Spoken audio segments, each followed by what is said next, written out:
London, the summer of 1912. The city is alive with the grind of industry and the clatter of hooves on cobblestone. Horse-drawn carts weave through the smoke and smog of Maida Vale, a respectable corner of West London. The air smells of coal and soot, mixed with the sharp tang of ink from the nearby print shops. A motorcar backfires down the street, still a novelty, still something people turn to stare at. Inside a red-bricked townhouse, a woman lies in bed, exhausted but calm. Her husband sits nearby, home on leave from his post in India. The room is quiet. Then a newborn's cry splits the stillness. Alan Turing has arrived. From the outside, it's a modest beginning. His father, Julius, serves in the Indian civil service. His mother, Ethel, is strict, religious and precise. A woman who believes in rules, order and tradition. Soon, duty calls again. Julius and Ethel return to India, leaving baby Alan and his older brother in England, to be raised by a foster couple in the leafy suburbs. It's a common arrangement for colonial families, but for Alan, it's the beginning of a life spent at a distance, distant from his parents, from the other boys at school, and often from the world around him. Even as a toddler, he's different. He's not interested in dolls or soldiers. He stares at patterns in the wallpaper for hours. He watches ants with intense focus, whispering theories about where they're going. He learns to read almost overnight. He asks questions no one knows how to answer. Why is the sky blue? How can numbers go on forever? Why does nobody else care? The adults around him don't know what to make of it. Some think he's brilliant, others think he's odd. The word eccentric gets whispered, and as Alan grows, the space between him and the rest of the world widens. Then boarding school. Sherborne in Dorset, an old institution, strict, traditional, and not designed for boys like Alan.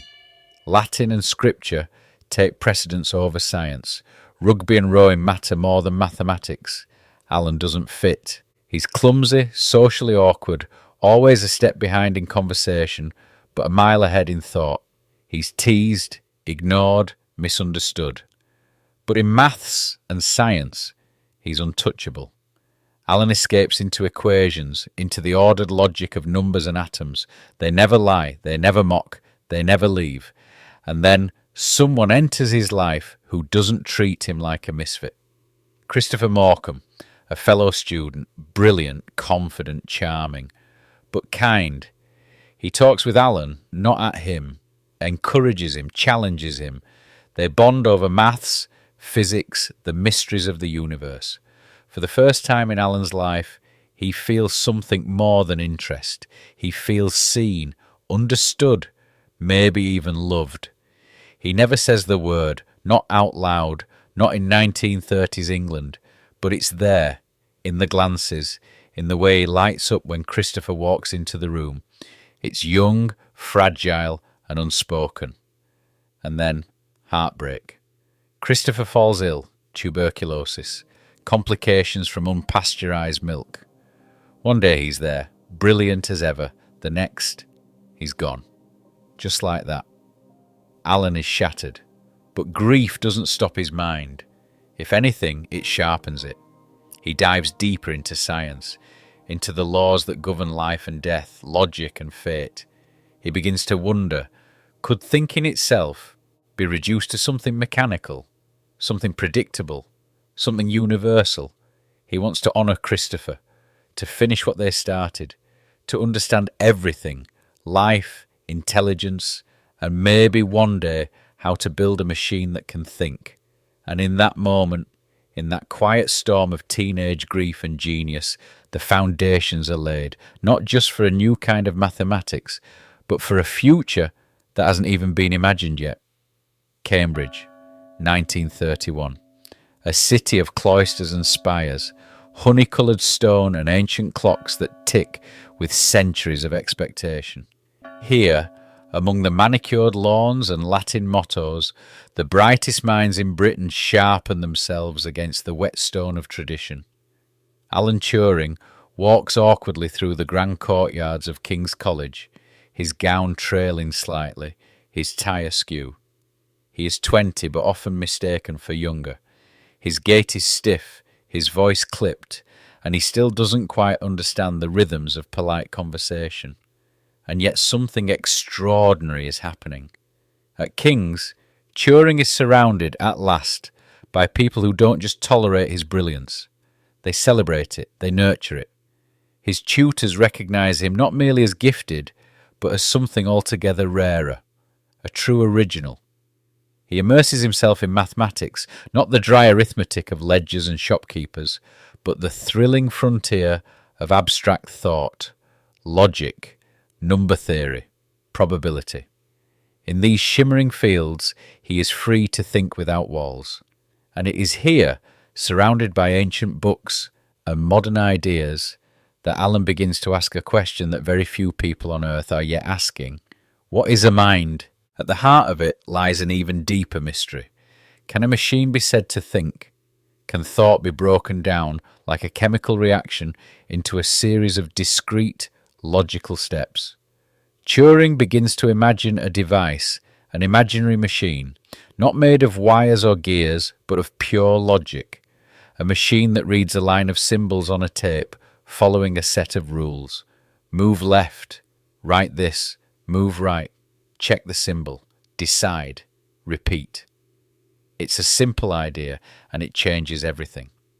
The year is 1936. He publishes a paper titled On Computable Numbers, with an application to the Entscheidungsproblem. Not the catchiest title, perhaps, but its contents quietly ignite a revolution. Within its pages, Alan Turing describes the concept of what we now call the Turing machine, a theoretical model of computation that defines the very limits of what can be known, what can be calculated, what a machine might one day do. This paper, scribbled in the margins of history, becomes the foundation of computer science. Years before the word computer means anything more than a person who calculates sums. But even as he stands on the edge of genius, Alan remains oddly unmoored from the world around him. He's passionate about the ideas, not the accolades.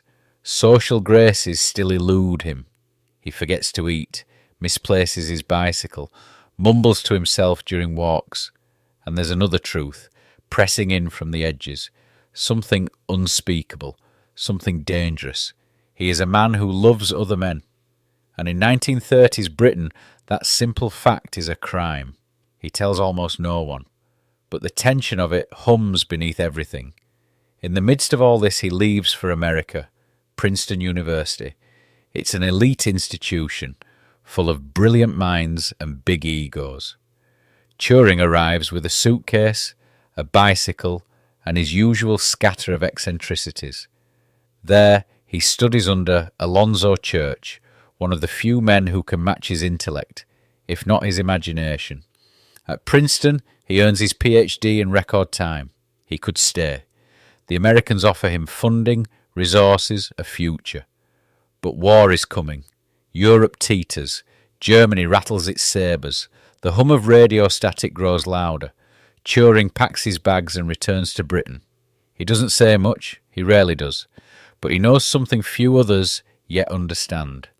If machines can solve problems faster than any human alive, then they might be our best hope for what's coming next. 1939. War is declared. The wireless crackles. Chamberlain's voice, weary and grave, announces Britain's entry into conflict with Nazi Germany. As the country braces for blackout and rationing, a different kind of battle begins.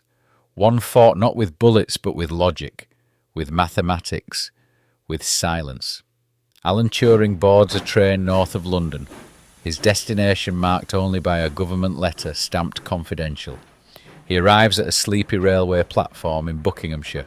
No soldiers, no fanfare, just a bicycle, a hedgerow, and a gatekeeper who knows better than to ask too many questions. This is Bletchley Park, an unassuming country estate wrapped in secrecy. Its corridors are soon filled with chess champions, classicists, crossword experts, and cryptanalysts, Brilliant misfits from Oxbridge and beyond, but none quite like Turing. Alan is assigned to Hut 8, a drafty, hastily built wooden structure on the edge of the estate. His task is clear, if impossible: break the German Enigma cipher.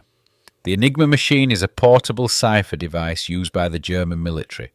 It looks like a typewriter crossed with a cash register, but inside, it's a nightmare of rotating rotors, plug board settings, and electrical circuits. Every time a key is pressed, the internal wiring shifts, meaning the same letter will produce a different cipher each time. There are possible settings, 150 quintillion possible settings, and that is 150 and 18 zeros.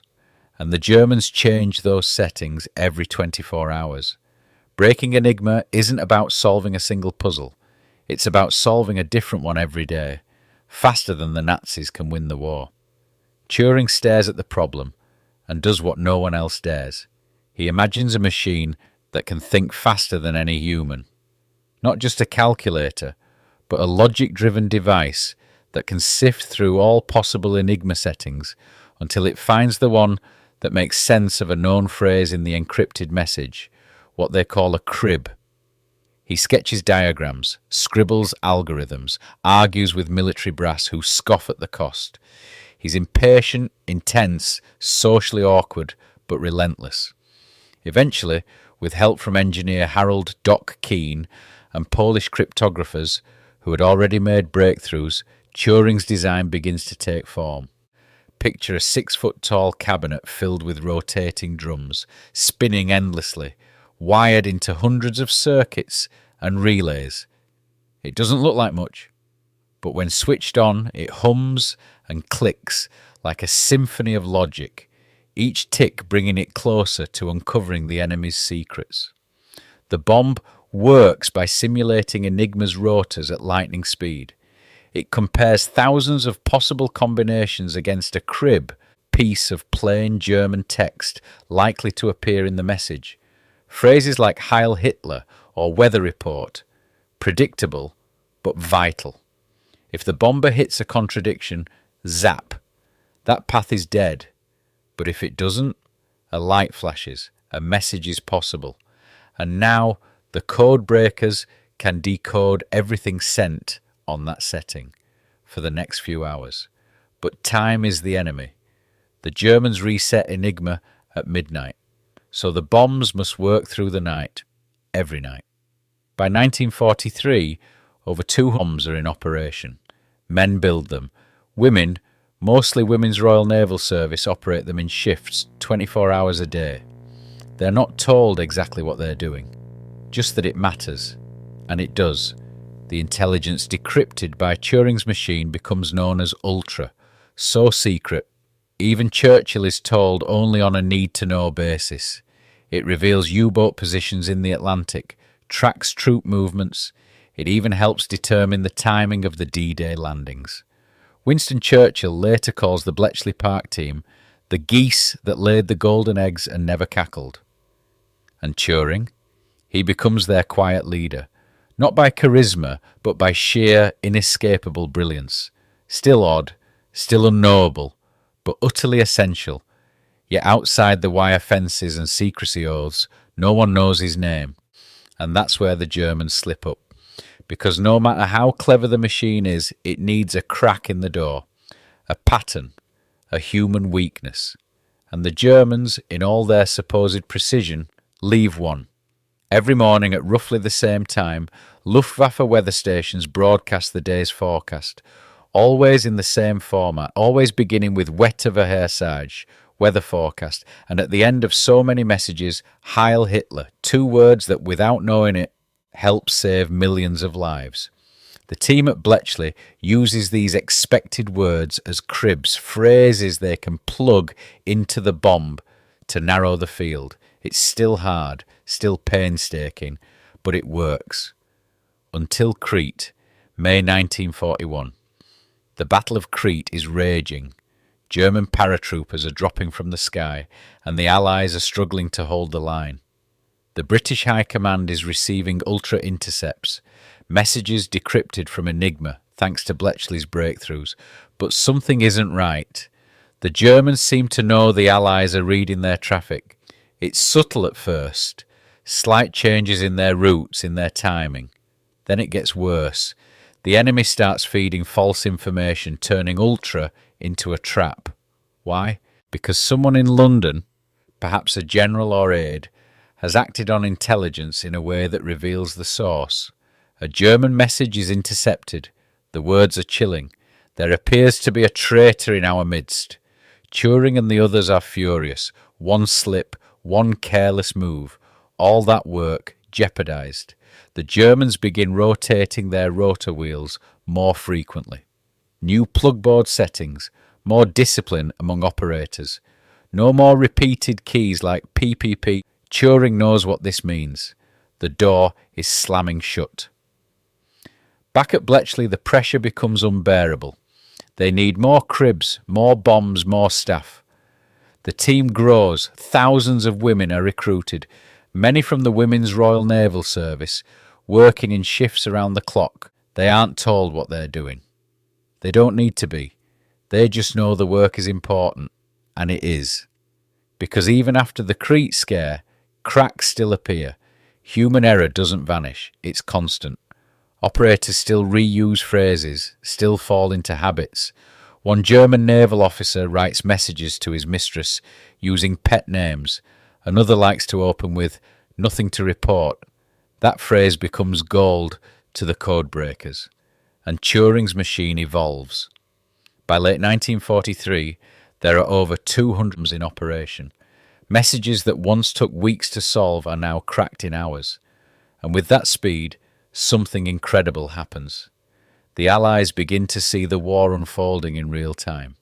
They track U-boats in the Atlantic, redirect convoys away from ambush, watch as Hitler shifts troops to Norway believing D-Day will land there, all because of fake messages planted through controlled leaks, all because of Turing's machine. The irony, no one is allowed to know.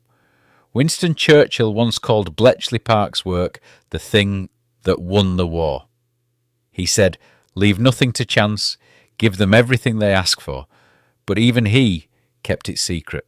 For decades, Alan Turing's name is absent from the war's official histories. No medals, no public honour, just whispers, rumours, then silence. And in that silence, a man who changed the course of history returns to his desk. He is 30, tired, brilliant, unrecognised. The machines are still running, but the war is shifting. And in Turing's mind, a new idea begins to form. If a machine can mimic thought to break a code, what else might it one day understand? In the spring of 1941, the Allies had something the Germans believed impossible. A working German naval Enigma machine, complete with code books. It had come not from a laboratory breakthrough, but from the deck of a U-boat. In May 1941, Royal Navy destroyers cornered U-110 in the North Atlantic. Her captain, believing she was sinking, ordered the crew to abandon ship. The boarding party from HMS Bulldog went in fast, searching for charts, logs, and in the wireless room they found it. A fully intact Enigma machine and the vital short signal code books. It was the kind of find intelligence officers dream about, the key to the enemy's most secret communications, still warm from their hands. The machine and documents were whisked to Bletchley Park under such secrecy that most of the crew who captured it were told never to speak of it, not even to other sailors. The Germans, crucially, had no idea it was gone. They assumed U-110 had sunk with all secrets aboard, and almost immediately, Ultra, the code name for this decrypted intelligence, began pouring in. It was in this flow of messages that the truth about Crete emerged. The intercepts were chilling in their detail. Dates, units, even the number of planes to be used in the airborne invasion. The Luftwaffe was planning the largest airborne assault in history, a swarming drop of paratroopers to seize the island from its exhausted Allied defenders. The British High Command read these messages. They knew exactly when and where the invasion would come. But here's the impossible bind. If they acted on that knowledge too perfectly, the Germans would suspect Enigma was compromised. All of Bletchley's work, the captured machine, the code books, it could all be undone in a week if Berlin ordered a total cipher change. So the decision was made: don't act in a way that reveals the source. Prepare defences quietly, without moving forces in ways that couldn't be explained by normal reconnaissance. The result was a half measure. The defenders of Crete fought bravely but were overwhelmed. Thousands of Allied troops were killed or captured. It's one of the most haunting examples of the terrible arithmetic of secret war. You save 1,000 here by letting 100 die there, not because you want to, but because revealing the truth would cost millions later. And the people who made those calls, Churchill included, carried the knowledge with them for the rest of their lives.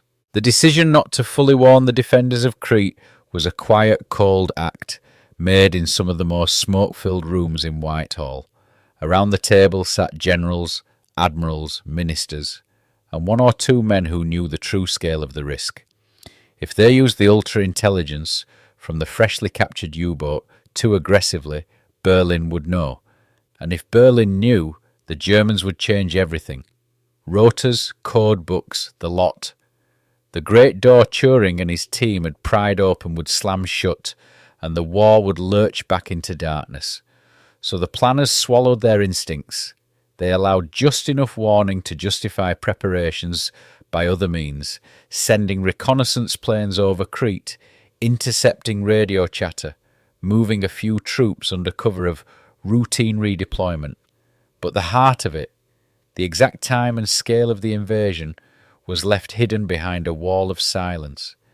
And so, on the morning of 20th of May, 1941, the sky above Crete bloomed with black dots, thousands of German paratroopers dropping like steel seeds. The defenders fought savagely, but the Germans took the airfields, and with them the island. The cost was immense.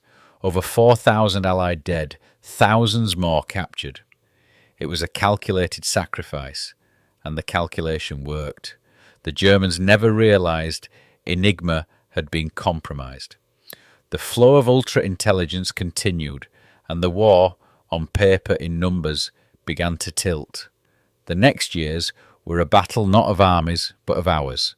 Every morning, new intercepted messages arrived at Bletchley Park.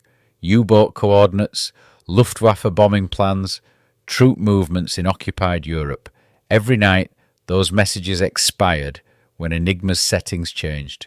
Turing's bombs whirred and clicked like mechanical hearts racing to beat midnight. Cribs, those guessed fragments like Wette Vorhersage or Heil Hitler, were fed in. Paper tapes rattled out results. Wrens ran the machines in shifts so tight they barely saw daylight. The intelligence they produced changed the war's shape. In the North Atlantic, convoys began to slip around U-boat wolf packs. The sinkings dropped. Supplies from America reached Britain in greater numbers, feeding not just the island's people, but its armies. In North Africa, Rommel's fuel convoys were ambushed because Ultra had revealed their schedules. By 1943, his Africa course was starving on the battlefield. And in the build-up to D-Day, Bletchley's intercepts fed directly into one of the greatest deceptions in history, convincing Hitler that the invasion would land in Pas-de-Calais, not Normandy. German troops waited in the wrong place while Allied forces poured onto French beaches. The Nazis were bleeding from 1,000 invisible cuts, many of them struck by men and women they had never heard of, working in huts they would never see. By 1945, the Third Reich was collapsing. Soviet tanks closed in from the east, the Western Allies from the west. Berlin was in ruins, but in the quiet countryside of Buckinghamshire, the work did not stop. Bletchley Park was still reading Enigma, still handing down the last scraps of intelligence, flights out of besieged cities, frantic orders to non-existent units, desperate calls for fuel that would never come. And Alan Turing, he was still at his desk, No uniform, no medals, just the same teacup, the same battered shoes, the same head full of numbers. He had not fired a shot, and yet his fingerprints were all over the defeat of the Nazis. Churchill would later say that the code breakers had shortened the war by at least 2 years, saving millions of lives. But for Turing, there was no parade, no public thanks. The work was too secret. He walked away from Bletchley carrying nothing but his notebooks, and an idea forming quietly in his mind. The idea that had been quietly crystallising in Turing's mind through all those nights at Bletchley was something far larger than breaking codes. He'd spent years designing machines, not just the bombs, but theoretical devices in his mind that could follow a sequence of instructions to solve problems. The more he worked, the more he realised. If a machine could be given a set of rules and process information at incredible speed, there was no reason it couldn't be taught to adapt its rules. In other words, thinking. It wasn't a single lightning bolt moment, it was a slow accumulation. Watching a bomb tear through millions of possible enigma settings in minutes, seeing how a clever crib could guide the machine to the right answer, understanding that the same logic could be applied to almost any problem if the machine was versatile enough. The war had shown him two things: that humans and machines could work in partnership to solve problems neither could do alone. That the key to this partnership was not the physical machine, but the program, the set of instructions that could change at will. This was the seed of what he would later formalize as the concept of the universal computing machine, a single device that, if given the right program, could do anything that any other machine could do. At Bletchley, that meant breaking ciphers. In peace, it could mean anything: mathematics, science, maybe even something resembling human thought. By the time the war ended, Turing wasn't just thinking about how to use machines. He was imagining how to make machines that could think. The war ended and the world moved on, but Alan Turing's mind never stopped. In Manchester, he threw himself into the first generation of electronic computers, vast humming giants that filled entire rooms and shook when they started up. He was no longer just breaking codes, he was trying to make machines that could reason, adapt, and even, in some abstract way, learn. In 1952, a small twist of fate, a break-in at his home, brought the police to his door. In their questioning, Turing told the truth about his relationship with another man. In Britain, it was still a crime. War hero or not, he was charged with gross indecency. They gave him a choice: prison or probation, on the condition that he undergo treatment. Treatment meant chemical castration, synthetic estrogen injections that weakened his body, clouded his mind, and stripped away the strength he had once carried through the hardest years of his life. 2 years later, on a June morning in 1954, he was found dead at home. A half-eaten apple lay on the bedside table. The inquest called it suicide. He was 41. For decades, his story lay buried, his wartime brilliance locked behind official secrecy, his final years marked only by injustice. But time has a way of bringing truths to light. The public learned who he was, what he had done, and how he had been treated. In 2013, nearly 60 years after his death, Queen Elizabeth II granted Alan Turing a royal pardon, erasing the crime for which he had been condemned. It was an act too late to save him, but not too late to honour him. And now, his name stands not just for the victory he helped win in the shadows of war, but for the triumph of truth over silence. In the hum of every computer, in the logic of every algorithm, and in the simple act of telling his story at last, Alan Turing lives on.